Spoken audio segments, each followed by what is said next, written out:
Good evening, and thank you so much for tuning in to tonight's episode of Oh Say Can You See, a production of CTV.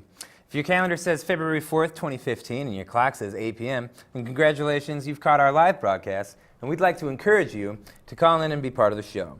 We'd love to hear your thoughts and field your questions once we've got our topics underway. If it isn't 8 o'clock on Wednesday, February 4th, 2015, then you're watching a rerun on GRTV or perhaps our YouTube channel, and while we're glad you found us, we ask you to hold your calls as we assure you we've all gone home or someplace else by now. Tonight's episode is called Forward Thinking, the Brain Today, the Brain Tomorrow. I'll be your host, Tyler Jandernoa, and this is our distinguished panel of panelists, I guess. I'm Stephen Durst, a founding member of CTV Society and a producer of the show. Blue? Yep, I'm Mark the Noble Blue Hammond. I am a producer and trying to excommunicate myself director. And thank you for watching the show. Hello, my name is Mark Sapatowski. Welcome to Oh Say Can You See? Awesome. Stephen, Blue, Mark, thank you all so much for being here with us tonight. We've got a three-part show tonight, so I guess we'll just get right down to it.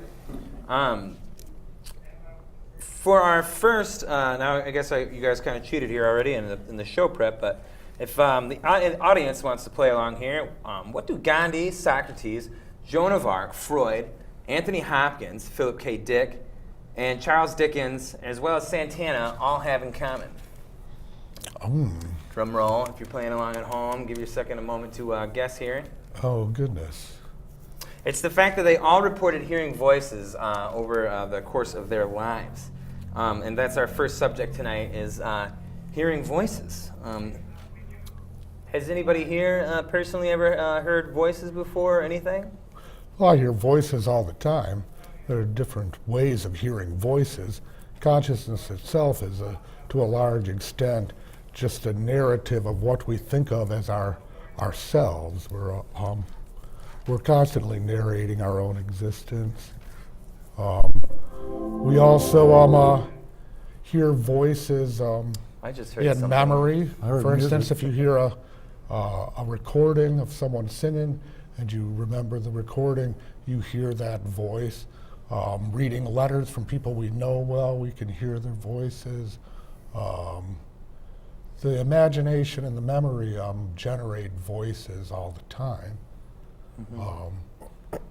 Consciousness is to a large extent a narrative, as I said before. I'll toss this over to Blue, who's always talking about the origin of consciousness and the breakdown of the bicameral mind. Apparently once it was common for people to hear voices, and now that it's considered schizophrenic, it's because of an actual change in human consciousness. Since that you brought it apparently up, happened in pre-Socratic times. Since you brought it up, before we throw it over to Blue, I also read that while researching the show. I read in his book, The Origins of Consciousness and the Breakdown of the Bicameral Mind by psychologist Julian Jaynes, he argued that actually hearing voices was very common until the advent of the written word, when it started to kind of dissipate and obviously over time become stigmatized. But Blue, your thoughts?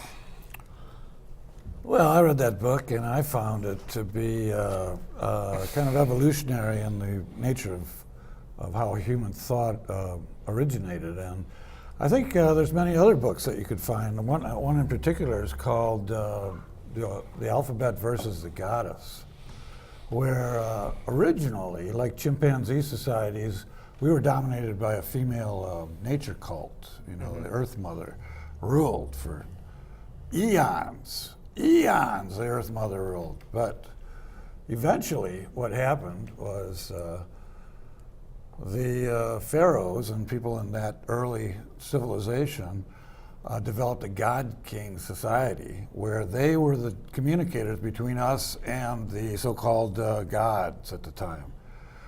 And so when they talked to us directly, when we started to hear the voices, we heard the voices as the God King talking to us directly. It was God talking to you. And then somebody came along and said, "No, only God. God only talks to me. I'm the I'm the witch doctor. I'm the priest. I'm the And bishop. that's what happened. I have the I have the holy, power. I have the holy book. And that broke You down. can't even read. Right. So what happened was, somewhere in the late dynasties, the nature of the God King started to break down. You know, his connection with the elements and stuff wasn't complete. There was floods. There was all kinds of things. The God King was losing control. So society started to turn to more divinatory type ways to determine the future.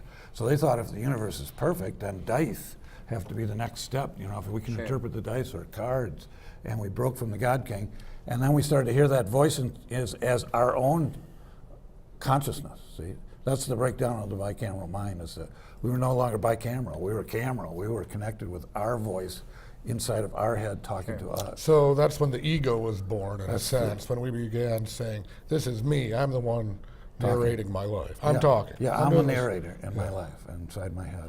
I'm in charge. I'm in charge. It's least of the lies I tell And- myself.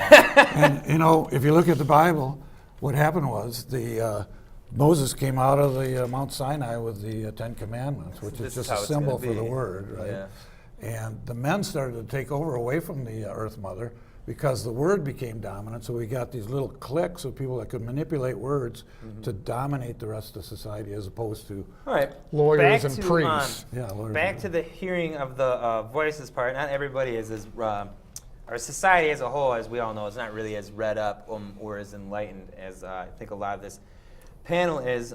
However, despite that, where is it? It says here that research suggests, and this is not my research, but someone else's, so you can probably trust it, that 1 out of 25 people hear voices on a regular basis, which I think is like 4%.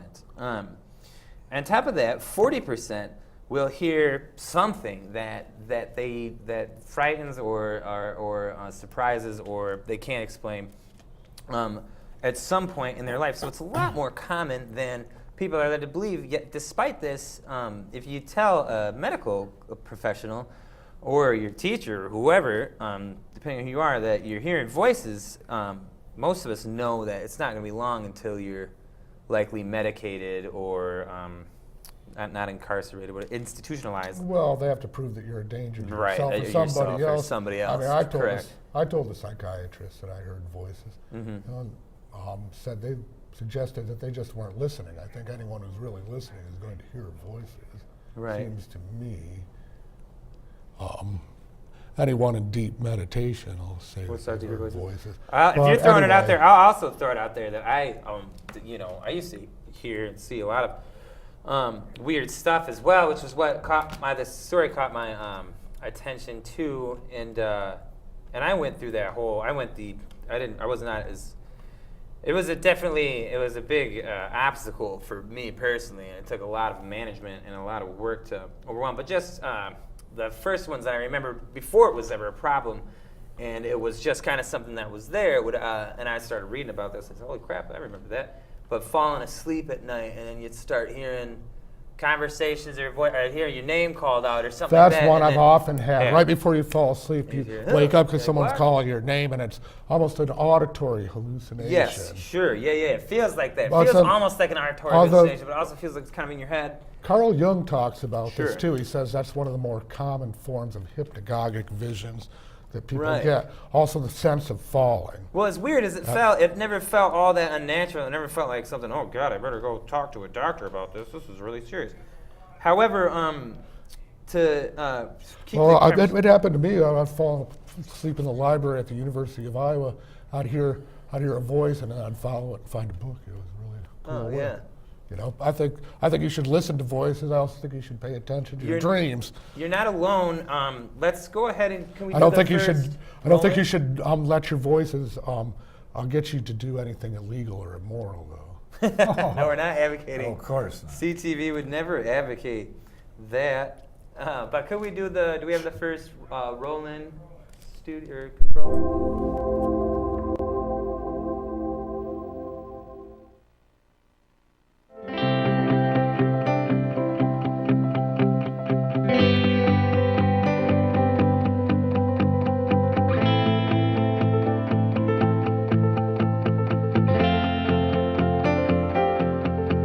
You are not alone. Many people hear voices. Children and young people hear voices too. Famous people hear voices. Voices are real for a person. Don't deny their reality. Voices can be helpful or challenging. Don't fight your voices, learn to listen. They can be helpful. They can represent unexpressed emotion. Voice hearing is normal. You don't have to do what the voices tell you to do. 2 to 4% of the population will hear voices at some point in their life. Medication is not the only answer. Medication doesn't always stop your voices. You'll always have more control over your life than your voices do. Voices don't always tell you the truth. Don't let them fool you. It's good to listen to your voices, but not all the time. Get to know your voices. Listen, understand, accept, and negotiate. You may not be able to stop them. But you can learn to ease the distress that comes from hearing them. Natural holistic help, support, education, and understanding. That's what we're here for. You hear. We listen.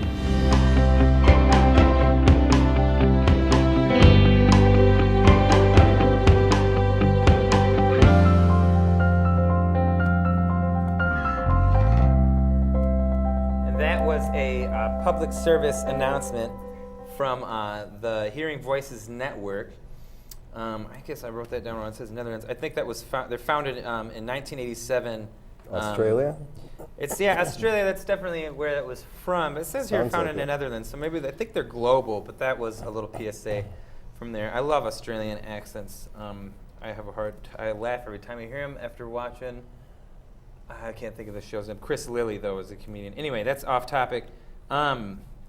So that kind of goes along with what you were saying. One thing that really stuck out to me with that is towards the end there, maybe one of the last women to say something said, listen, understand, accept, negotiate.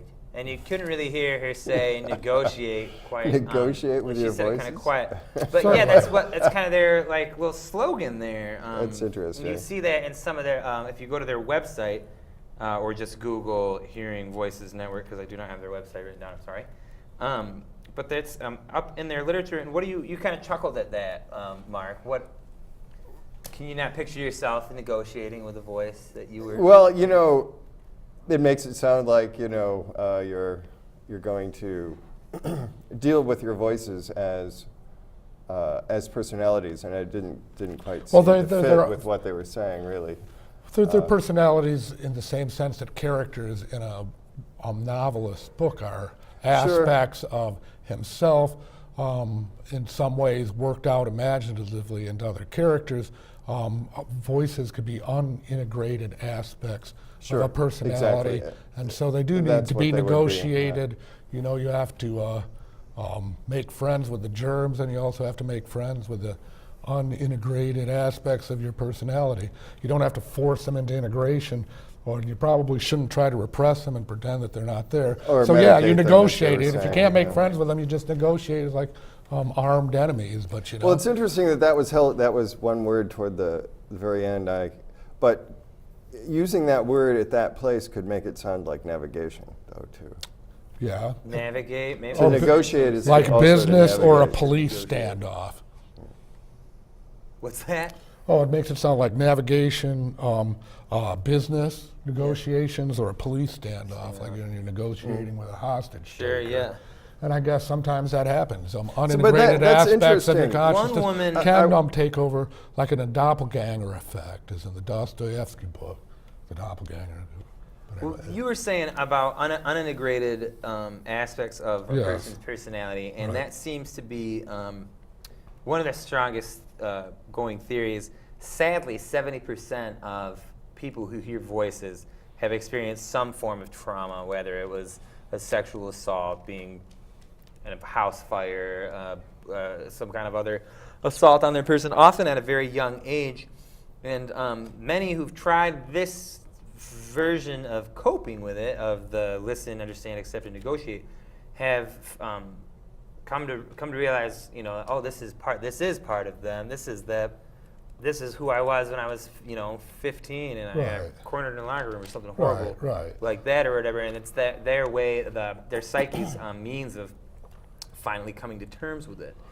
One woman, in specific, just to paint a little bit of a picture, she hears 13 different voices at this point in her life. She says that reports that they have a wide age range, which I thought was interesting. That some are violent, and some whisper horrible sexual things to her, or tell her to do bad things, or whatever. Right. Others are crying all the time, or what have you. But she shared the detail that when the young ones can't fall asleep, she reads them bedtime stories. Sweet. And that way of, I guess, listen, understand, and accept, Beautiful. and negotiate. And she reports that it works. That she'll go and she'll read Cat in the Hat or whatever, Harry Potter, to the voices, and they go, okay, yeah. Yeah, there are incantations, mantras, poetry, songs, all sorts of ways. The blues itself was meant to drive away the blue spirits. Right. Is that where the name comes from? Yeah, blue devils. The blues apparently comes from the expression blue devils, which was a term in the Mississippi Valley for being depressed or put upon or oppressed. If you in hear the spirit. if you picture it, most anybody associates the phrase "I got the blues" or "I got the blues" Right. with that style of music, which is funny because it sounds like saying "I have a cold" or something. I got a cold. It's that state of being or whatever. If you think about the nature of the origin of consciousness itself, you can kind of go back to the mythology of Genesis with the eating of the apple. See, that's sort of symbolic of going The knowledge of good and evil. Once the bell starts ringing, you see you're naked, and you have to protect yourself or hide your, nudity, because suddenly you can see with your mind's eye the thing you couldn't see before. They were ashamed. There was the birth of shame. Yeah, the birth of shame was also the birth of the vibration that caused the ripple. Well, the feeling of ourselves as separate from a natural order. Yeah, and an you can order see in which it's natural to hear voices. that if time is not linear like we think it is, but is all encompassing. I just had a weird thought when you guys are saying the shame and the unnatural. You start thinking to yourself where the natural order is to just be at one with these and totally hear voices. I started thinking naturally hear voices, whatever. And I just pictured my dog, Jack Russell Terrier, named Wasabi, and sometimes I'll see him, and he'll be sitting there totally content. He'll just stand up and run over and just grab a ball, and it's just like, it's hard to picture the dog thinking to himself, oh, I'd like to play ball now, or whatever. It's almost as if he's compelled by something else, I gotta go do that. Not the same language, anyway. Not the same, yeah. Not in the same way. But if you did say, hey boy, where's your ball? Where's your ball? Wouldn't he jump up and run? Yes, and he hit it? 'Cause does. He Yep. knows the Yeah, word yeah. ball. He knows that the word and ball He is. knows that you're saying, oh, go get your ball. Well, maybe he does. But it's So like, his what is- consciousness is affected by your voice. Yeah. And he might But somewhere in he that might little even be brain of having the his- auditory hallucination out of a wish fulfillment that you're saying, hey boy, where's the ball? Get the ball. And he comes You up to didn't me, say it, "Didn't but you maybe just say he's get the hearing ball?" that. I swear I heard you. That's funny to think about. I'm sure that animals can have hallucinations. I've seen cats chasing non-existent butterflies. Next week's episode, do cats and dogs hear voices? Anyway, Well, of course. Final thoughts, Mark Zappi. You've been uncharacteristically quiet. Yeah, that's rare. That's because we threatened to beat him up if he talked too much tonight.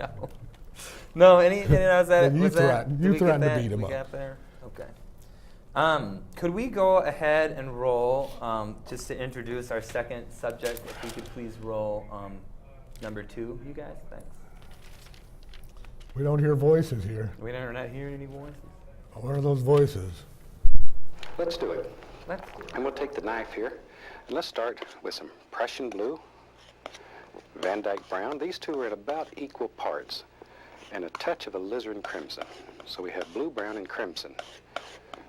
Mix it up, pull it out very flat. Let me clean the knife so you can see this well. Okay, come right up here. Now, cut across this and get a little roll of paint right on the edge of the knife.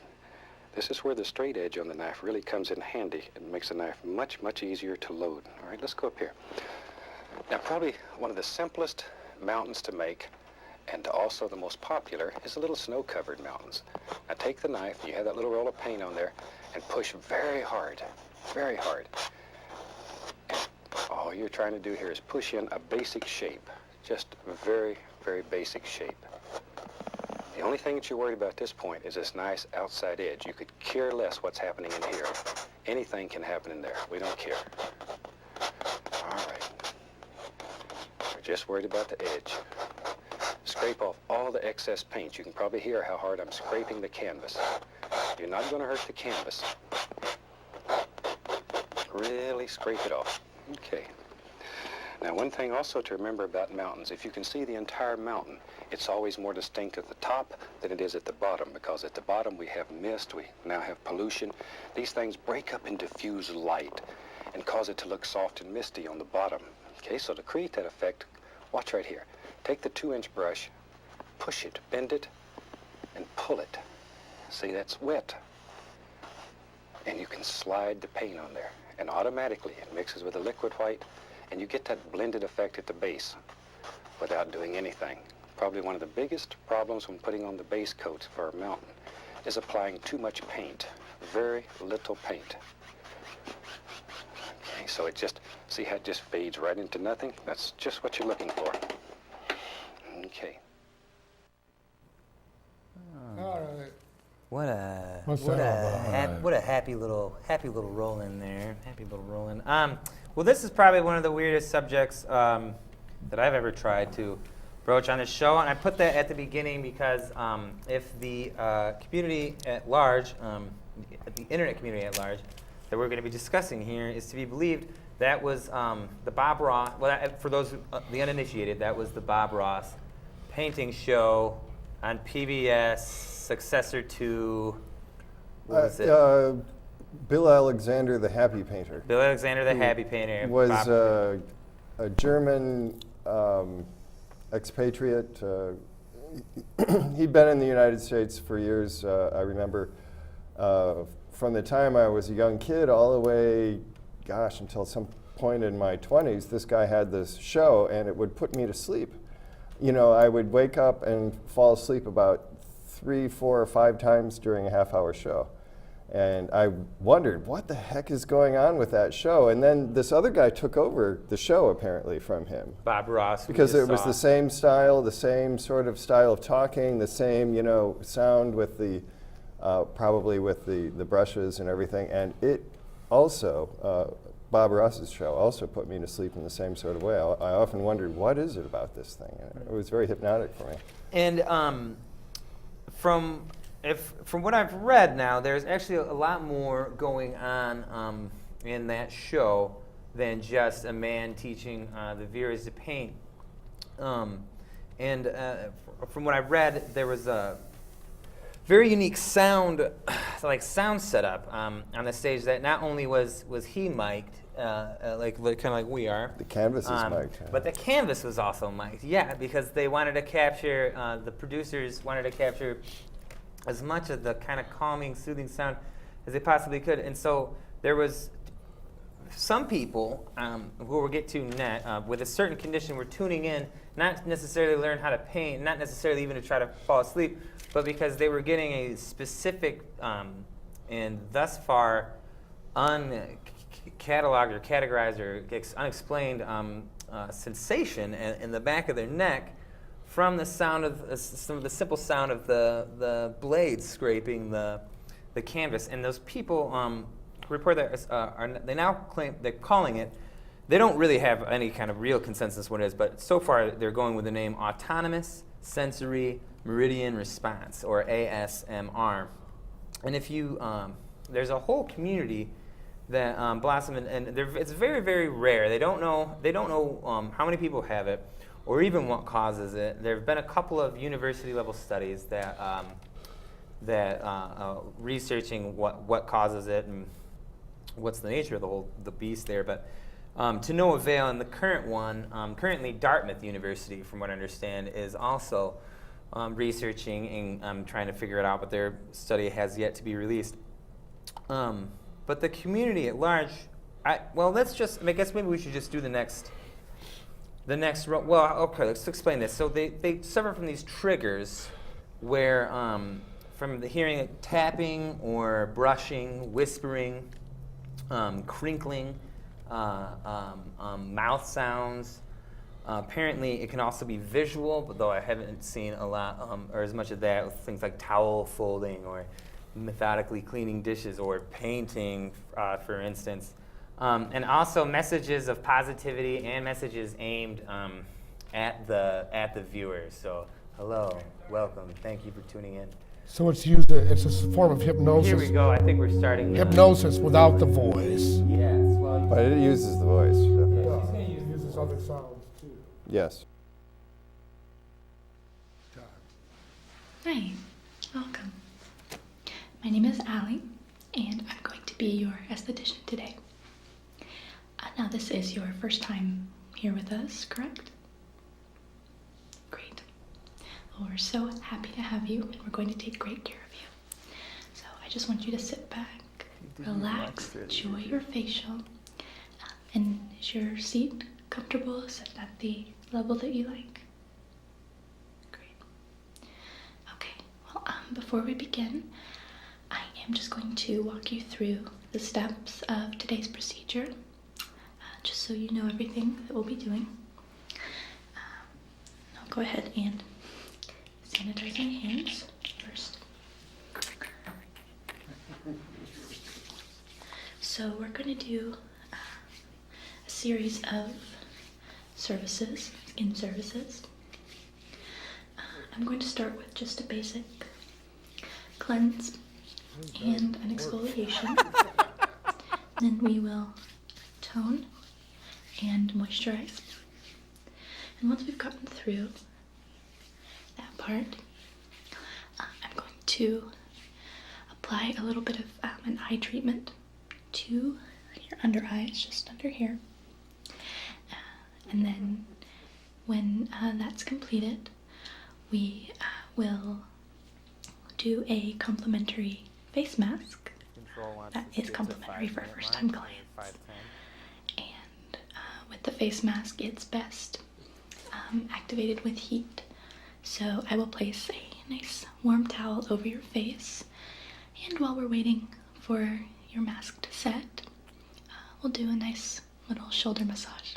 How's that sound? Okay, great. We can go ahead and get started. Now I'll show you the tools that I'm going to be using today.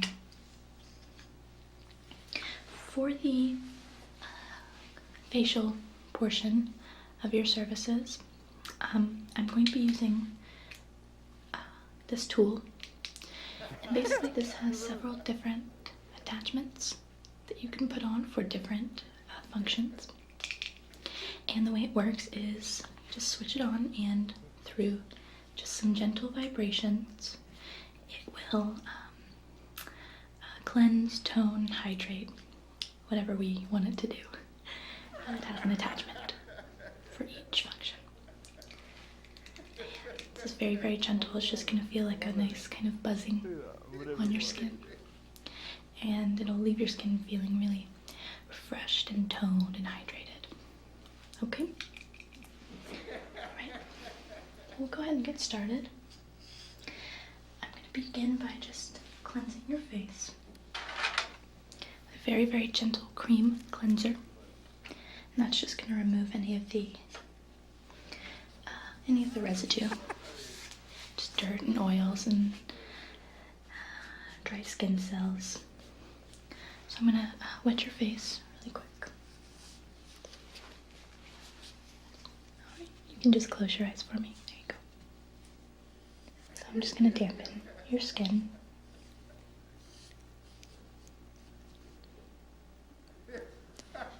Okay.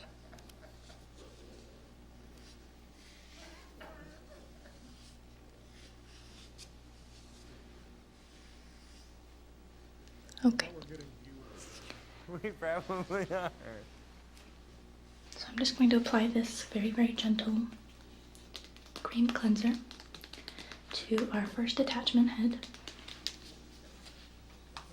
Yo. I'll show you what it is.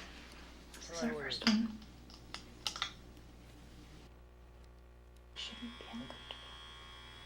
Let me know if you feel any discomfort, okay?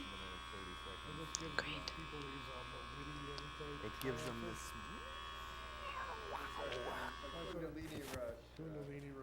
That's great, control room. I think that gets the point home. Thank you guys very much. Oh, more. They're addicted to it. She's using that tool again. Oh, man. That vibrator. I just want a really nice, even layer.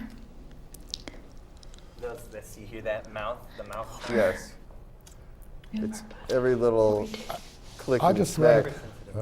read in Harper's that the Okay, thanks very much, control room. Thank you, Allie. If you'd like to see more of that for any reason, that was Allie. She goes by the YouTube name ASMR Requests. That's ASMR in all caps, and then requests after that. And believe it or not, she actually has 185,000 followers, sincere followers. Is that? She's still with us. She's still here, isn't she? well, there's something about it for sure. 185,001 now. Blue is a believer. So if you watch that video in its almost 40-minute entirety, you're gonna hear a lot of different things other than just the moisturizing. And this induces in people. Well, yes, this is my point. Is that this is like we watch it and we can't hardly keep a straight face because it seems so silly to us. Here's this woman and she's touching the camera and she's explaining. Obviously she's not a real esthetician or whatever. So she said, "What? We're gonna use this thing, whatever this tool is. What's wrong? Is my mic not on? It's sagging too much. Oh, there it is. Yeah. If you button up a bit. Yeah, you're right. I gotta button it up. I just read in Harper's Magazine that the sound of the clicking of a computer mouse has been causing seizures in cats. Well, really, in her case, each little, lip smack and is because she's mic'd so sensitively and she's speaking so. So yeah. And they call that. She's so close to you with the camera shot. They all have these all, different names on them. And she has intimate distance for one thing. So it's Bob Ross kind of on steroids, I guess. You Right. could say. Well, yeah. And the reason that we started with Bob Ross, before I even get to that, though, I just want to remind everybody at home that yes, this is a live show. If it's February 4th at about 8:30. You can call in and be part of the show. We'd love to hear what you think about autonomous sensory meridian response, as well as hearing voices, should you talk back or not. Our number is 459-4881. It's, again, at 616-459-4881. Yeah, so like you were saying, it's like Bob Ross on steroids. And that, the way it kind of all started was, here were these people who were having these responses to these noises, and they couldn't describe, and they thought they were the only ones. So then, a few years ago on the internet, people started describing it or whatever. Somebody, I don't know who patient zero was, but somebody said, "Hey, will you have that too?" And they said, "Yeah, whenever I hear tapping, or whenever I hear whispering, whenever I hear or somebody gets close to my ear and says something, I have this." And it's hard, I guess with any sensation, it's kind of hard to describe, put words to it. Poets have been saying shivers up and down the spine for years. For years, yeah. I guess it's supposed to be like that, but they say that it's something more. And despite what you just saw, they also insist that it has zero, it starts to feel like you said, one of you whispered something about it being better than porn or something. I didn't whisper that. No. I said it right out loud. But I don't care for porn. Blue said something like that. But it's better than porn. I would say that there's something in there. I mean, I think it's great. She's violating those normal media distances. It definitely feels intimate, but all the people in the community insist that it has nothing sexual, nothing I wouldn't expressly sexual about it. Right. I don't know. I wouldn't say it's without that, though. Right. Well, there are, but from what I understand, if you have it, you have it your whole life. So there are, kids. This one particular response. Yes, this particular specific. I think that everyone could get it in certain. They say it's like a tuning fork.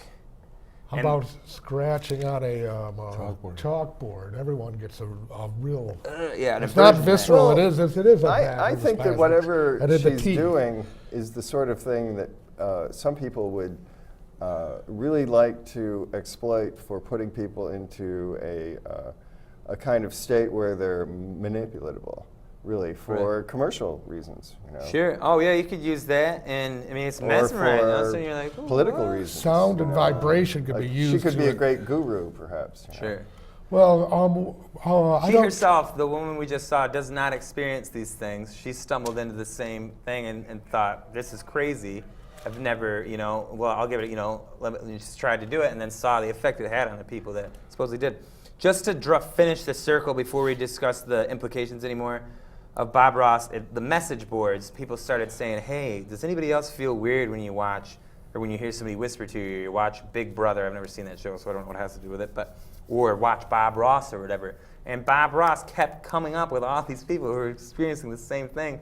So they went and they looked at that, and that's when they found the scraping, whatever, and that over just a short number of years has evolved into what we just saw, which is titled, she has tons of videos, but that was Visit to the Esthetician, Binaural, Role Play, 1080p, whatever. So they evolved into this thing where they're putting, just stacking it with all the different triggers that they can find. So you hear her lip smacking. You see the calmness, the intimacy of the, hello, yes, welcome, is this your first visit? The personalization of it all. And it's become like, kind of like supercharged whatever for these people.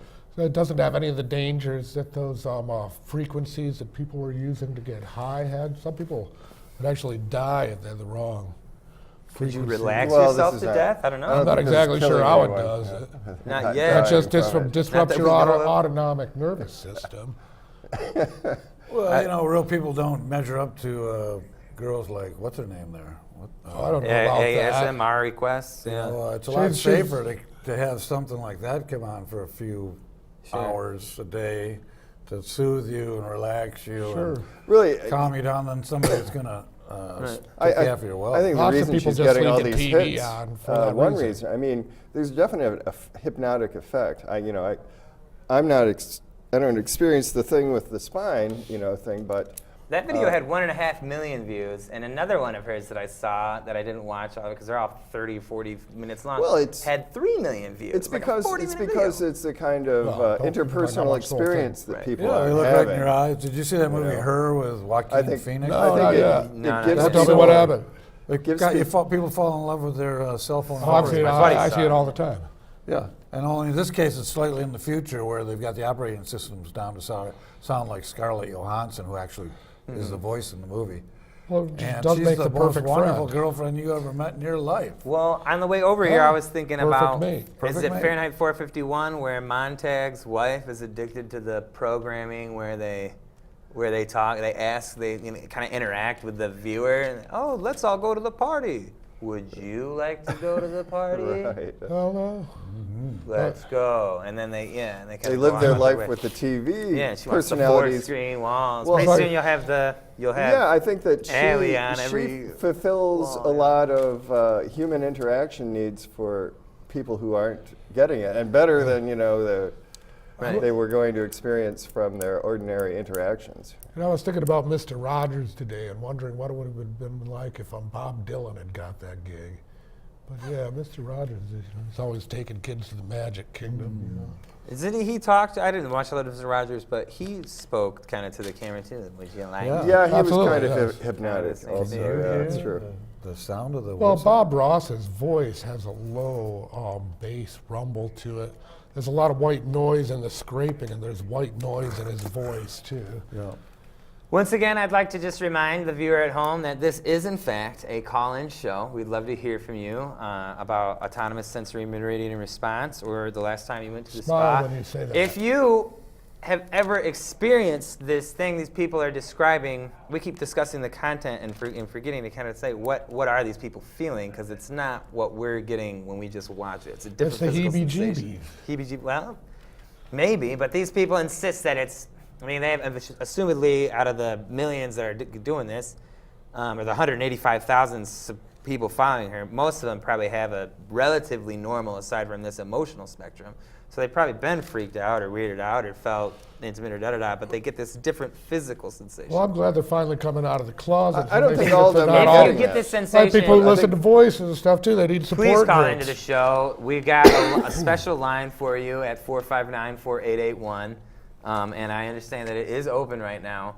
So you should call in and tell us and try to describe what it feels like. Or if you're currently hearing voices, we'd love to talk to you and or them in as much as we can.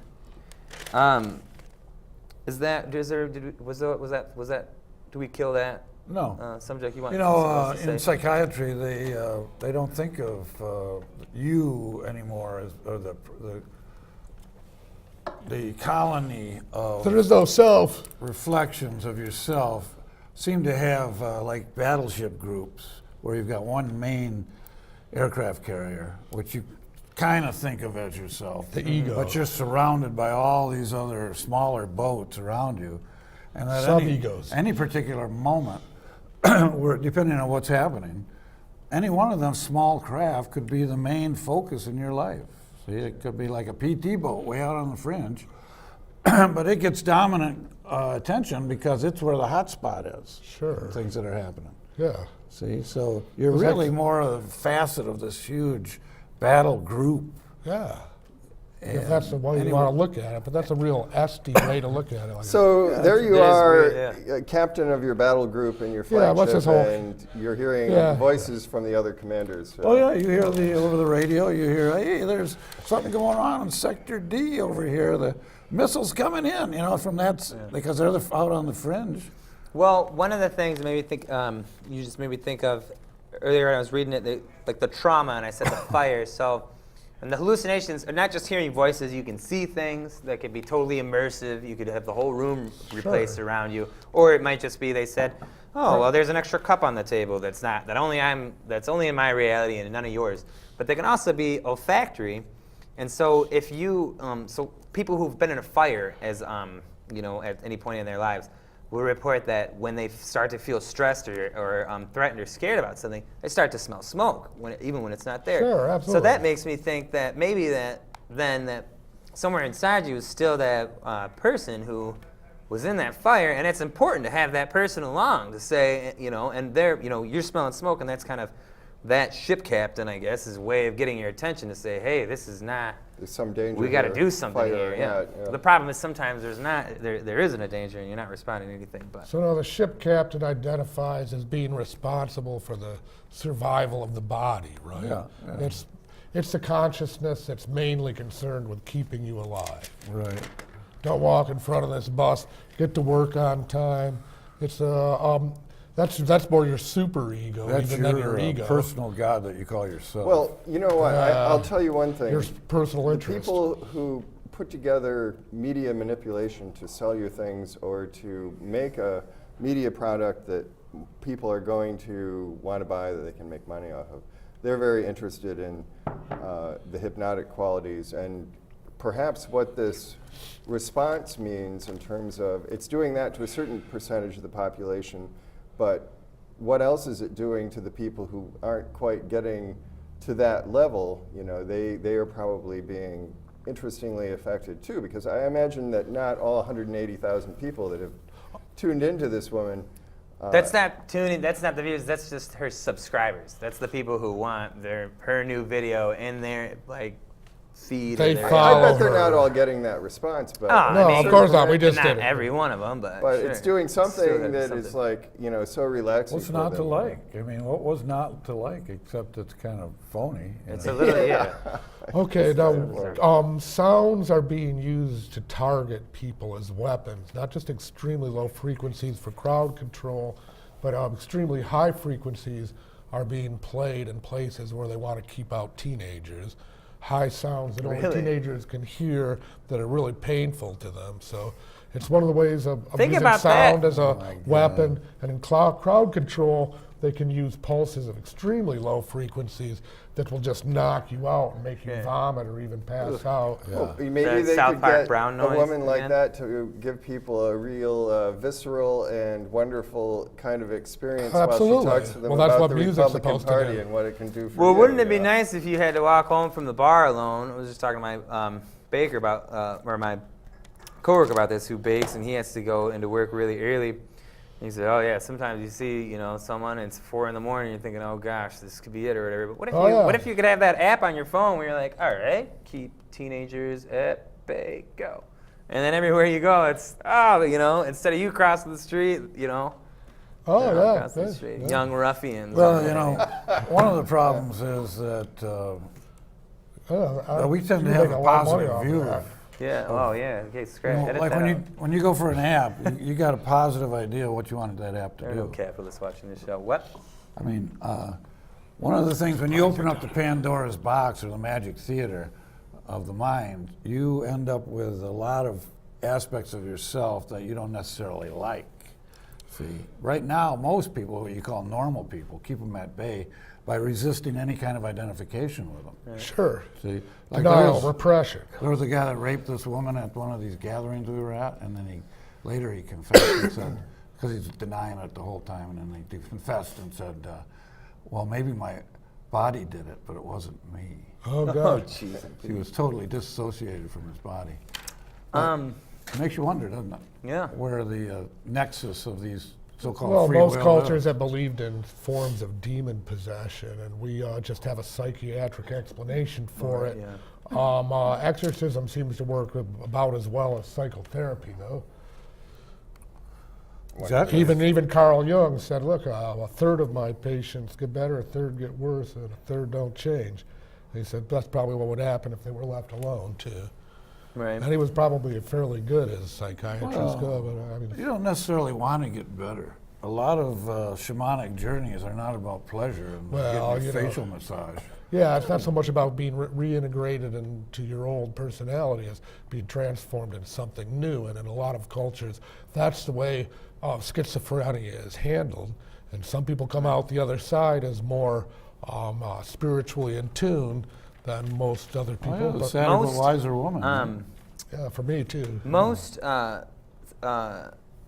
psychiatrists, I think, are cynical. I don't mean this to sound that cynical, but it seems like they're not really there to help you. They're there to help you. They're there to fit you back into society. They're there to push They're drugs. serving, society. I mean, even the best ones are. The worst ones are just getting kickbacks from the drug companies or whatever. But if they're doing their job, they're just going to help you fit back in. They're not going to help you self-actualize. You ever see The President's Analyst? We got to get to the last. If we could do the last or the second to last roll-in, next roll-in, whatever it is. You've never seen The President's Analyst? Ooh, you'd love that movie, I bet. No. So what are we watching? Please. Oh. We got one more rolling. I know we probably shouldn't even waste time with this one, but whatever. Well, stick to the they're schedule. working on it. Oh, okay. Stick to it? Yeah, we can stick to it. Once you just interrupt me with it once you got it up and going. We got it. Cool.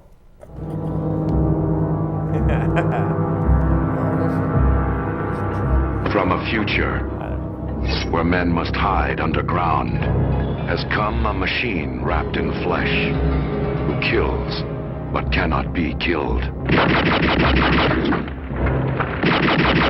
Arnold Schwarzenegger is Terminator, an assassin from the 21st century sent back through time. His target is a woman who holds the key to the future. Her only hope is a soldier who has hunted the Terminator from the future into the present. He's not a man. Machine. Terminator. What does it want to be? It can't be bargained with. It can't be reasoned with. It doesn't feel pity or remorse or fear. And it absolutely will not stop. Ever. Until you are dead. Arnold Schwarzenegger in Terminator.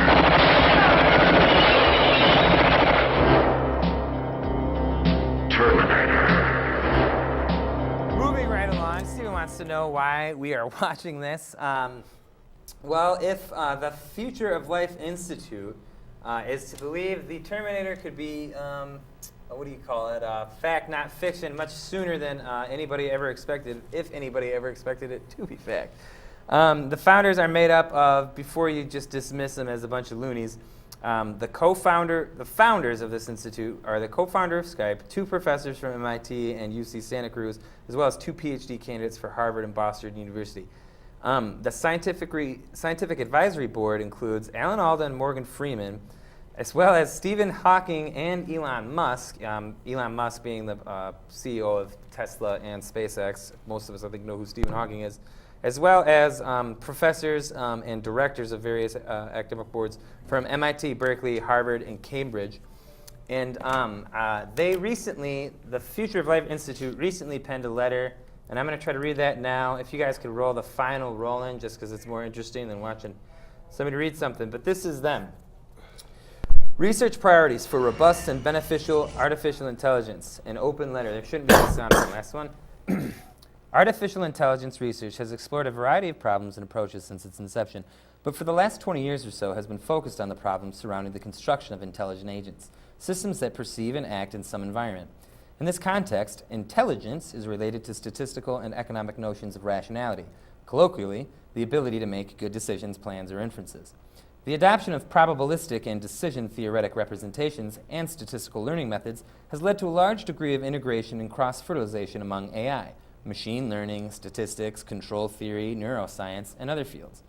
The establishment of shared theoretical frameworks, combined with the availability of data and processing power, has yielded remarkable successes in various component tasks such as speech recognition, image classification, autonomous vehicles, machine translation, legged locomotion, and question-answering systems. As capabilities in these areas and others cross the threshold from laboratory research to economically valuable technologies, a virtuous cycle takes hold whereby even small improvements in performance are worth large sums of money, prompting greater investments in research. There is now a broad consensus that AI research is progressing steadily and that its impact on society is likely to increase. The potential benefits are huge since everything that civilization has to offer is a product of human intelligence. We cannot predict what we might achieve when this intelligence is magnified by the tools AI may provide, but the eradication of disease and poverty are not unfathomable. Oh, God. Because of the great potential of AI, it is important to research how to reap its benefits while avoiding potential pitfalls. Here it comes, I think.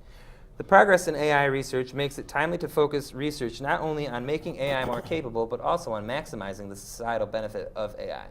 Such considerations motivated the AAAI 2008-9 Presidential Panel on Long-Term AI Futures and other projects on AI impacts, and constitute a significant expansion of the field of AI itself, which up to now has focused largely on techniques that are neutral with respect to purpose. We recommend expanded research aimed at ensuring that increasingly capable AI systems are robust and beneficial. Our AI systems must do what we want them to do. The attached research priorities document gives many examples of such research directions that could help maximize the societal benefit of AI. This research is by necessity interdisciplinary because it involves both society and AI. It ranges from economics, law, and philosophy to computer security, formal methods, and of course, various branches of AI itself. In summary, we believe that research on how to make AI systems robust and beneficial is both important and timely, and that there are concrete research decisions that can be pursued today. Nothing in there sounds all that, what do you call it, controversial. You rolled your eyes a little bit at the eradication of poverty and disease. Well, we always hear that, don't we? Monsanto was going to wipe out hunger. Right. Oh, yeah. Well, but there was a huge GMO kickback that kind of slowed them down. World War I was going to end war. This AI is driven by commercial interests, and commercial interests have no interest in eliminating poverty and disease. No, those are profit areas in the economy. So. That letter was a lot more even-handed, but they're worried about the artificial intelligence becoming the master rather than the tool. Is what they're worried about. And Stephen Hawking, of all people, has been really very. If you look up some of his stuff, I do not have it on me. I should have, because it's considerably more doom and gloom than just this letter he's signed. But that's an open letter. Tens, I think, if not hundreds of thousands of people have signed it by now. Many of them are heads of state, AI researchers, the people in charge of Google's. In fact, the name escapes me right now, DeepMind. DeepMind is the artificial intelligence company that Google purchased just a couple years ago. before they would even sell themselves to Google, they insisted that that they put like an ethics board and an advisory and this whole overseeing. We've got 2 minutes to go. No callers. It's so sad. Anyway, final thoughts. Anybody on any and all of this?